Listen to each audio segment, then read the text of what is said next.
Ricky Martin has lived on his 140-acre farm in Banks County for 35 years. He raises about 60 dairy cows who rely on the grass to eat. This summer had the longest spell of hot temperatures he's ever seen. When the dry weather first started, we had cut this field, as you can see, back up through here for hay.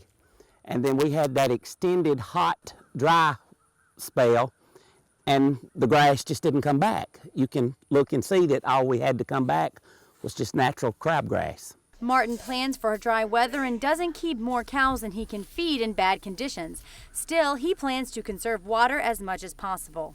We feed them and they feed us. The Martins don't have land suited for an irrigation system, so they really rely on rainwater to water the grass. And they say they do a lot of praying in the meantime. In an operation like I've got, a grazing dairy, where you rely mostly on grass for the feed, you'll just have to do a better job with culling cows that are not as productive, whereas maybe if you wanted to add some cows, you wouldn't, because you may not have the forage to feed them. Saving water is key right now, says the state climatologist, because northeast Georgia is already experiencing low river and lake levels with not much rain in the forecast. We do expect to see some improvement through March. However, and this is where it can be misleading, we need to say compared to normal.